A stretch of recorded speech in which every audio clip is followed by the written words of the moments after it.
OK, now, another story for you. Almost 350,000 families from foreign-born households are set to benefit from the new measures introduced by Chancellor Rachel Reeves to remove the child benefit cap.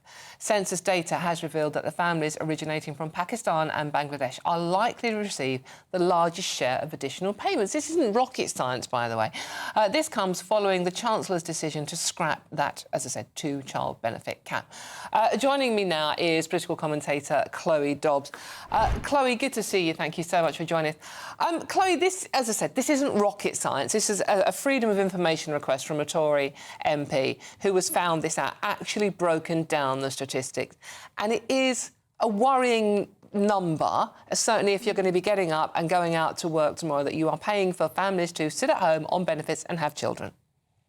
Well, first of all, I apologise for also not having a Santa hat on, Dawn. I'll make sure to bring one next time. I didn't get the dress code memo, but yes, this is very worrying. And the reason why this really concerns me is I feel like this country is like a powder keg at the moment, where people are just really, really infuriated about feeling like they are second-class citizens in their own country. This is one of the reasons why there is so much anger in this country about the small boats crisis going on and on and on. It's not just about the safety issues, which of course are very important with unvetted men appearing, but it's the fact that you've got people who are setting their alarms every single morning, going out to work and working really hard, just managing to get by, and they're seeing that you've got all of these people coming across who they're getting their hotel, they're getting 50 quid a week on an Aspen card, they don't have to go to work, they get to go on all these trips, have all these nice perks.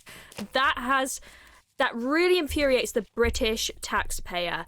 And this is a similar situation where you're seeing that British taxpayers' money is being handed to people who have turned up here from other countries. I'm sorry, but it is just common sense, Dawn, that we should have an immigration system where the only people that we bring into this country are people who have got the skills that we want, who are going to be earning good money and contributing to our society. But we seem to have it all wrong at the moment. And to me, it does feel like this budget, and particularly this policy, was one for the backbenchers as opposed to for the good of the economy in the country, and also to buy votes. We know that they are reliant on votes from certain communities where they just so happen to have a lot more children than the rest of the country. Let's just throw some figures into this one, Chloe.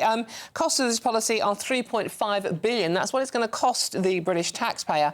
And families are going to be able to pocket an extra £300 a month for every child they have now, which means if you can take an example of a family on universal credit with 4 or 5 children who is going to be bringing in the equivalent of what you and I would have to go out to work and get a £70,000, £80,000 salary.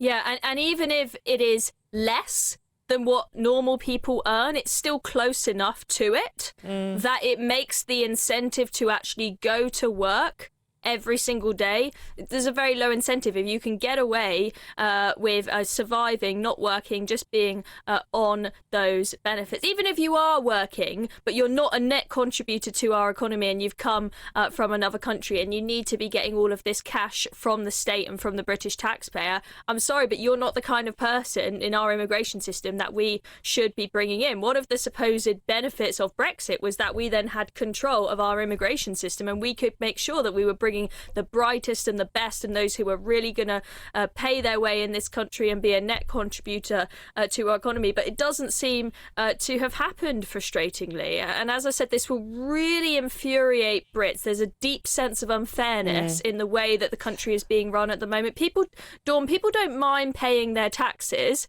if they can see that they're getting a good NHS service, the streets are safe, and it is being spent on British people who genuinely really deserve and need that money. Chloe, playing devil's advocate slightly on this one, Rachel Reeves would say that this is going to lift so many children out of poverty. And also, we are an ageing population, me personally, ageing rapidly. We need children. We need to have more children in this country to pay our pensions as we age. So what would you say to that argument? Well, I think she said herself that it doesn't seem to make much difference to the number of children that people have, whether you have this two-child benefit cap or not. And it is a difficult one. It is a nuanced one. You heard Reform saying that they wanted to scrap the two-child benefit cap. So it's not necessarily a super left-wing policy in that sense. Sorry to interrupt, Chloe, but they did qualify it by saying for British families only. Well, if it is the case that the majority, there are going to be 300,000 families benefiting this with foreign-born parents, right? Then that goes against that. I mean, maybe they're going to change the exact details of who exactly qualifies for it. But what seems very clear is there are going to be a lot of people qualifying for this, that many people in the country, there's been polling done by YouGov since the budget on this, and the vast majority of the British public do not want this. And I think that there are other things that you can do to help children that are in need. And also, if you want to encourage more people to have children, I think there are other countries like Hungary, for example, doing things where you give specific tax breaks, for example, to parents that are working hard and want to have more children, and certain things with helping them with childcare, rather than just handing out cash. I don't think that is the solution to trying to increase the birth rate in this country. OK, Chloe, thank you very much. That's political commentator Chloe Dobbs there on the child benefit cap being lifted and how many benefits from foreign families will be benefiting from that. The two top countries are Pakistan and Bangladesh. Thank you very much, Chloe. Now, hello, I'm Bev Turner. Now, it can feel like the money in our bank accounts at the moment does not keep up with the cost of living, and maybe there's a solution. I'm here today with the CEO of TallyMoney, Cameron Parry. Cameron, what is TallyMoney? Well, Bev, with TallyMoney, you get a current account and a debit card, but instead of pounds, you use milligrams of gold as your everyday money. So why gold? Gold traditionally is a great store of value. It has, on average, gone up at over 11% per annum for the last 25 years against the pound. It's tripled in value in the last decade. And in the last 2 years alone, it's increased by 50% against the pound. Banks' savings products just can't compete with that level of growth.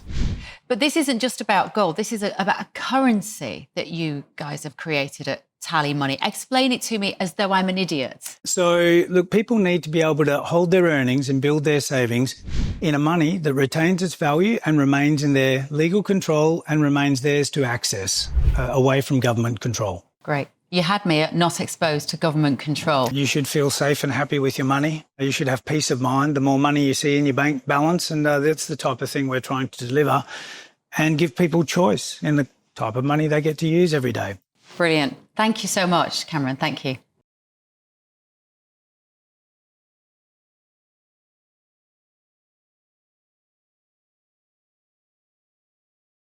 now I've got another one that's going to annoy you. I'm good like that. Happy Christmas. Could we be seeing the start of another MP's expenses scandal? MPs who represent constituencies just 35 minutes from the Commons, you know, sort of like within the M25 in London kind of thing, could again be allowed to claim more than £30,000 a year of taxpayers' money, that's you and I, by the way, to rent a London residence. However, some would say that Parliament sits on unsocial hours, maybe, and so they can't get public transport like the rest of us have to do. Hello, anyone heard of nurses? And if we want to attract the best people into politics, we need to offer adequate expenses. Joining me now is Christopher Walter Monkswood, who is a member of the House of Lords. Christopher, thank you so much for joining me today. I'm talking slightly posh because I'm talking to you, I don't know why. What do you make of this? I'm a bit angry about this. I mean, nurses sort of like, you know, work on sociable hours. They don't get a free house. First of all, Dawn, congratulations on talking posh. Everybody should learn how to do that once in their life.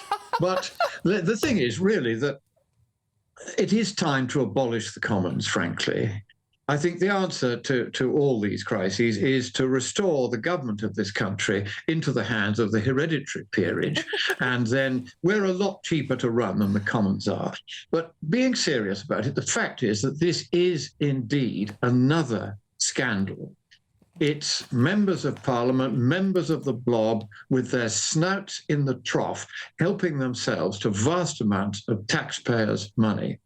And when I used to live in London and had to get to Parliament or 10 Downing Street or wherever, and if there wasn't a train because it was late at night, then I got on my motorbike and drove there. It's not that difficult. So the idea that we've got to pay £30,000 a year to MPs living in inner London so that they can get to Parliament. I will use a phrase that Norman Tebbit used to use, on your bike. I couldn't. I mean, I'm meant to be unbiased, but I couldn't agree more. And it's like, remember obviously you will, the 2009 expenses scandal, where we had people claiming for duck houses and things. I mean, it feels like we're going back to those days again. I mean, sorry, if you live on the end of, if you don't live in London, apologies, but if you live on the end of a tube line, say the Central line, which goes out to Essex, we're going to pay for you to buy another, £30,000 a year, which is a lot of money to some people, to have another, just get on the tube, or as you say, get on your bike. Who's come up with this idea and why?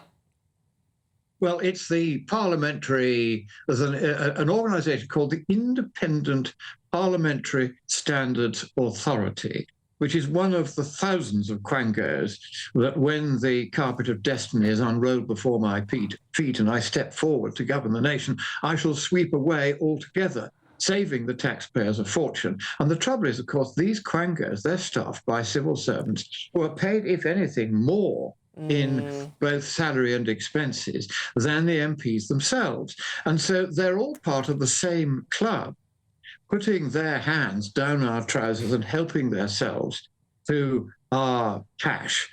And it frankly has to stop. And one serious reform, which I've looked at quite hard, is the idea of doing away with paying parliamentarians anything at all, either in salary or expenses. If you want to be in Parliament, then you do it as a service to the public, and you pay, or you get your mates to pay, and the only rule then was you'd have to say who was helping you to afford it. But I don't think the state should be paying salaries to members of Parliament. I think the members of Parliament should do this as a public duty, probably for not too many years at a time, and that way they would be much more careful of other people's money than they have proven to be so far. I mean, if you look at the state of the public finances, which is the worst in my long lifetime. The last government managed to double the national debt by fooling around over COVID because nobody had a brain in Number 10 at the time. They didn't know what they were doing. They made a complete haulix of it. As a result, they ran up a massive debt, and the cost of servicing that debt alone is stupendous. And frankly, that is what MPs should be concentrating on, not how they can help themselves to get more money out of our pockets so that they can raise the national debt still further. This country is already beyond the verge of bankruptcy. That needs fixing, and it needs fixing now. And therefore, MPs should stop asking for more and more and more money, and the so-called independent, so-called parliamentary, so-called standard, so-called authority should, if it's going to make proposals of this kind, be swept away immediately. Christopher, thank you. You are blooming wonderful, mate. Thank you very much for talking to us today. That's Christopher Walter Monckton, who is a member of the House of Lords. Indeed, thank you very much for joining us today. Now, an IPSA spokesman, that's a quango involved in this, said none of the proposals are finalised. We will publish the outcomes in the new year. Something to look forward to then, eh?